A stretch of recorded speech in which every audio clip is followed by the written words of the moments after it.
चलिए, तो अब हम लोग थ्योरी पढ़ चुके हैं एक्सरसाइज 10.4 के लिए। अब जो है हम लोग एक क्वेश्चंस बनाएंगे। पहले एग्जांपल्स लेंगे, फिर आपके बुक्स के क्वेश्चंस को डील करेंगे। तो पहला एग्जांपल था कि find A cross B if vector A is equal to इतना and vector B is equal to इतना। तो आपको बताया गया है कि ए क्रॉस बी का वेक्टर निकालने के लिए आप क्या करो कि I cap, J cap, K cap कर लो। ए के नीचे आई जे के कंपोनेंट हैं, रेस्पेक्टिव पोजीशंस पे लिख दो। आई के नीचे आई वाला, जे के नीचे जे वाला और के नीचे के वाला। बी वेक्टर बाद में है तो उसके कंपोनेंट्स बाद में लिखोगे आप, 3, 5, -2। अब इसको ब्रेक करते हैं तो आई कैप का जब ब्रेकिंग होगा तो इसको ढकना पड़ेगा आपको। तो 1 × -2 का मल्टीप्लाई तो -2, फिर -3 5 जा 15, फिर माइनस का जे कैप लिखते हो आप। अब किसको ढकते हो? तो आप इसको ढकते हो और इसको ढकते हो। तो ये 2 2 जा 4, यानी कि पहले से -4 आएगा एक्चुअली, और -3 जा 9, ठीक है। फिर अब इसको मिटाते हो आप और अब प्लस के कैप लिखते हो। ध्यान रहे कि कुछ लोग यहाँ प्लस जे जब लिखते हैं तो प्लस लिखने के बाद आप इधर से इधर नहीं मल्टीप्लाई करके, बल्कि 3 3 जा 9 पहले करोगे और इसको बाद में करोगे, ठीक है ना। इस बात का ध्यान रखोगे। अगर तुम प्लस करोगे तब, हम तो माइनस करते हैं, और माइनस करेंगे तो हम यही रेस्पेक्टिव 2 2 जा 4 और 3 3 जा 9 माइनस है तो लिखेंगे, क्या फ़र्क पड़ता है। अब प्लस के कैप को ढके, इसको काटे और इसको काटे तो 2 5 जा 10। ज़रूर अपने फिंगर से ढक लेना, क्योंकि गलती हो जाती है नहीं ढकने के बाद। हमसे भी हो जाती है तो तुमसे तो होगा ही। इसीलिए जो भी ढको, काटो, उसको ढक लो अपने हाथ से, तब काम करो अगला में। तो 2 5 जा 10 -3 1 जा 3। तो ये आई कैप के साथ आया -17 आई कैप। 9 4 13 तो माइनस माइनस +13 जे कैप, और ये हुआ +7 के कैप। अब कोई भी वेक्टर फॉर्म में अगर हमारा ए क्रॉस बी आ गया तो उसका मैग्नीट्यूड ही तो पूछा है हमसे। अब मैग्नीट्यूड हमसे पूछा है तो हम कंपोनेंट्स के रिस्पेक्टिव कोफिशिएंट्स के स्क्वायर को जोड़ देंगे। तो -17 का स्क्वायर +13 का स्क्वायर +7 का स्क्वायर। तो यहाँ से आपका 17 का स्क्वायर 289, +13 का स्क्वायर 169, +7 का स्क्वायर 49। अब इसको ऐड करने तो आता ही होगा, है ना। तो ऐड करके जो रिजल्ट आएगा उसको हम लिख देते हैं आपका 507, ठीक है ना। तो यही आपका आंसर हो गया। अब आते हैं एग्जाम्पल नंबर 23 पे। अब देखिए, ये क्वेश्चन हम लोग पढ़ते हैं, इस पे एक बहुत ही इम्पोर्टेंट थ्योरी यूज होता है, और वो थ्योरी को हम लोग पहले आपको बताएंगे कि कैसे उस पर सोचना है और फिर काम कर देंगे, ठीक है ना। क्योंकि कोई भी क्वेश्चन पहले आता है तो आपको थिंक तो करना ही पड़ेगा। एग्जाम्पल नंबर 23 है, कह रहा है कि find a unit vector perpendicular to each of the vector a + b and vector a - b where a vector is equal to इतना and b vector is equal to इतना। तो इसके वर्ड को पढ़िए, फाइंड अ यूनिट वेक्टर। आपको एक unit vector निकालना है, मतलब उस वेक्टर का मैग्नीट्यूड 1 होना चाहिए। डायरेक्शन के बारे में क्या बोला उसने? तो बोला है कि जो कि परपेंडिकुलर हो। Find a unit vector perpendicular to each of the vectors. एक ये वेक्टर से आपके पास, एक ये वेक्टर से आपके पास। तो दो वेक्टर्स के परपेंडिकुलर वेक्टर्स आप कैसे निकालते हो? खुद सोचो कि दो वेक्टर्स के परपेंडिकुलर वेक्टर्स आप कैसे निकालते हो। याद आया? क्रॉस ले लेते हैं दोनों का, तो वो डायरेक्ट दोनों वेक्टर्स के परपेंडिकुलर वेक्टर दे देगा, ठीक है। तो क्वेश्चन यहाँ पे एराइज हुआ कि परपेंडिकुलर तो 2 डायरेक्शन होगा, एक ऊपर की तरफ और एक नीचे की तरफ। इसने ये नहीं बोला है कि ऊपर की तरफ लेना जरूरी है, इसने ये नहीं बोला है नीचे की तरफ लेना है। तो हमारा आंसर 2 आएगा, हमारा 2 आंसर आएगा। एक ऊपर वाला डायरेक्शन भी और एक जस्ट अपोजिट। तो यूनिट वेक्टर है, अगर सोचो मैग्नीट्यूड अगर 1 है तो अगर ऊपर का डायरेक्शन जो भी आया हो, जो भी यूनिट वेक्टर आया हो, उसमें बस माइनस से गुना कर देने से नीचे वाला आ जाएगा कि नहीं आ जाएगा। इसका मतलब आपको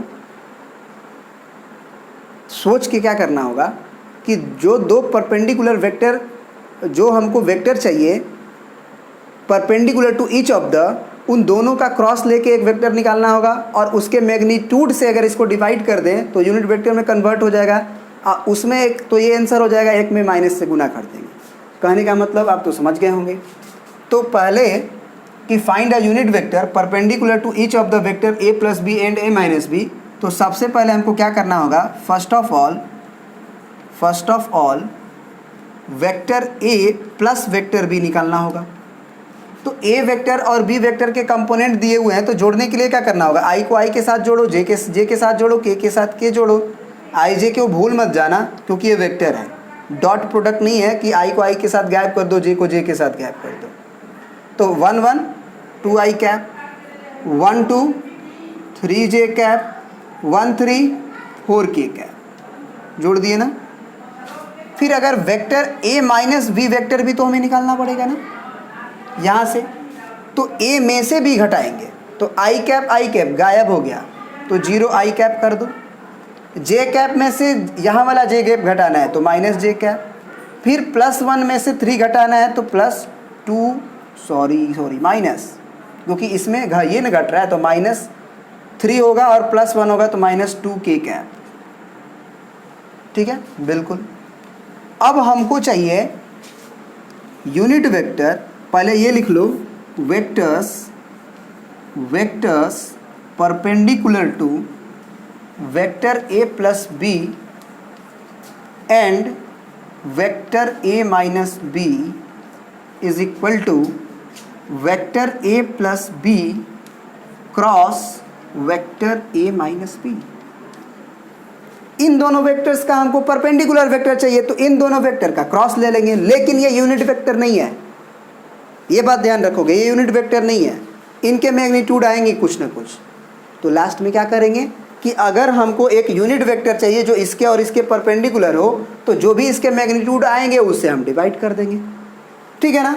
तो अब जरा सोचो कि ये दो वेक्टर्स कंपोनेंट फॉर्म में हमें दिए हुए हैं, 2 3 4 i j k, a minus B भी हमको कंपोनेंट फॉर्म में दिए हुए हैं, तो क्यों नहीं हम लोग इसको लिख दें determinant of i cap j cap k cap, और a प्लस बी वेक्टर के नीचे 2 3 4, क्योंकि पहले यही है 2 3 4, a माइनस बी के जगह पे 0 1 माइनस 2, 0 माइनस 1 माइनस 2 होगा। एक और बात बताओ कि अगर ये परपेंडिकुलर वेक्टर्स है, ज़रा समझने की कोशिश करना, ये perpendicular to this and this, तो क्या हम लोगों को यहाँ पे प्लस माइनस लगा देना चाहिए, प्लस माइनस, क्योंकि एक प्लस वाला भी माना जाएगा और एक माइनस वाला भी तो माना जाएगा इसके परपेंडिकुलर। आप ये नहीं कह सकते हो कि केवल प्लस वाला ही परपेंडिकुलर होगा, माइनस वाला भी लेने से एक ऊपर आएगा तो एक नीचे आएगा, दोनों आएगा। चलिए, ये बहुत अच्छी बात है अगर इसको पकड़ लिए तब। तो अब जो है हमको इसको ब्रेक करना है बस, तो प्लस माइनस इसके बाद लिख रहे हैं, यहाँ इसके बाद लिख रहे हैं, नीचे स्टेप नहीं है, यहाँ लिख रहे हैं। अब इसको ब्रेक करके देखते हैं, तो आई कैप के मल्टीप्लाई में क्या आएगा, आई कैप के मल्टीप्लाई में, तो इसको ढकोगे आप, ढक लेना, 3 2 जा 6 तो माइनस 6, फिर माइनस, तो ये 4 1 जा 4, इसमें भी माइनस आया तो प्लस 4, फिर माइनस जे कैप, जे को ढको, इस तरह से रेस्पेक्टिव पोजीशन बोलते हैं। तो 2 2 जा 4, माइनस 4 आया, फिर मेरा माइनस 4 इंटू 0 0 हो जाएगा, फिर प्लस के कैप, तो के वाले को ढकना भूलना मत, क्योंकि गलती हो जाता है कभी कभी नहीं ढकोगे तो माइनस 2 1 जा 2 और माइनस 3 इंटू 0 तो 0 हो जाएगा। तो इस तरह आया प्लस माइनस, ये आया 6 में से 4 गया माइनस 2 आई कैप, ये आया माइनस माइनस प्लस 4 जे कैप, और ये आया माइनस 2 के कैप। क्या एक ये यूनिट वेक्टर था क्या? नहीं ना, इसके पास मैग्नीट्यूड है √2² प्लस √2² प्लस √2²। तो अगर अब हम अगला स्टेप लिखेंगे नाउ उसके बाद अगला स्टेप लिखेंगे, इसको मिटा देते हैं या फिर लिखते हैं नाउ, इसको ही मिटाते हैं, क्या दिक्कत है, क्वेश्चन को भी मिटा सकते हैं। अब लिखेंगे now unit vector perpendicular to vector A plus vector B and vector A minus vector B is, क्या होगा? तो ये वेक्टर आया है plus minus 2i cap plus 4j cap minus 2k cap divided by √ इसके मैग्नीट्यूड से divide कर दो। ये एक वेक्टर है और इसके मैग्नीट्यूड से डिवाइड कर दो। तो इसका मैग्नीट्यूड कैसे निकालते हैं? तो कंपोनेंट का स्क्वायर कर दो ना, 2 का स्क्वायर 4, इसका कंपोनेंट का 16, इसका कंपोनेंट 2 दूना के 4।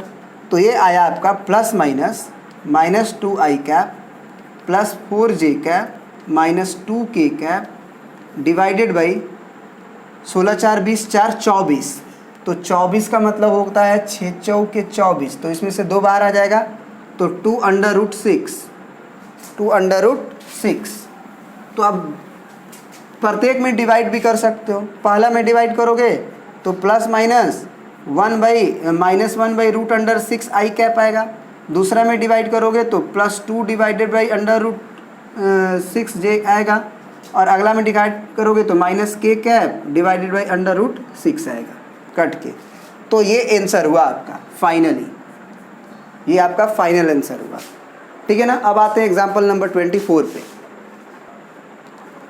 अब देखिए क्वेश्चन नंबर 24 एग्जाम्पल कह रहा है कि find the area of triangle having the points A 1 1 1 B 1 2 3 C 2 3 1 as its vertices. इसका मतलब आपको एक ट्रायंगल दिया हुआ है जिसमें A का वर्टिसेस 1 1 1 है, B का वर्टिसेस 1 2 3 है और C का वर्टिसेस 2 3 1 है। तो अगर आपको इस ट्रायंगल का एरिया निकालना है तो अभी एक हम फार्मूला पढ़े थे कि अगर हाफ ऑफ इन दोनों के बीच का क्रॉस प्रोडक्ट ले लें, मतलब एरिया ऑफ ट्रायंगल डायरेक्ट हम क्या लिखेंगे, एरिया ऑफ ट्रायंगल ABC बराबर half of magnitude of BA cross BC या AB क्रॉस AC, आप दोनों लिख सकते हो। AB क्रॉस AC भी लिख सकते हो और BA क्रॉस BC भी लिख सकते हो, कोई फ़र्क नहीं पड़ता है। आपको हम समझा चुके हैं ये बात, क्योंकि आप BA भी लिखते हो मतलब AB भी लिखते हो तो इधर की ओर बढ़ता है, तो ये लेंथ का मैग्नीट्यूड तो ही आगे बढ़ाते हो क्योंकि यही वेक्टर आगे बढ़ाए हो। तो जब ये मिलाते हो तो यहाँ से ये परपेंडिकुलर जाता है आपका। तो इस ट्रायंगल के लिए अगर ये परपेंडिकुलर हो गया तो इधर वाले भी ट्रायंगल के लिए परपेंडिकुलर यही होगा। तो बेस तो आप सेम ही रख रहे हो ना, बस परपेंडिकुलर भी सेम ही रख रहे हो। तो ये length into half into base into height या half into base into height. तो हाइट तो कॉमन है, हाफ भी कॉमन है, बेस भी तो कॉमन ही है। तो इसीलिए आप AB क्रॉस BC कर लो चाहे BA क्रॉस BC कर लो, कोई फ़र्क नहीं पड़ता है। ठीक है ना। चलिए अब पहले तो BA वेक्टर की ज़रूरत है हमको। तो BA वेक्टर क्या होगा, तो BA वेक्टर के लिए B में से A को घटाना पड़ेगा। तो B में से A को घटाओगे तो 1 - 1 0i cap, 2 - 1 1 j cap, third coordinate k वाला होता है तो 3 में से 1 गया तो 2k कैप। ये BA वेक्टर आया।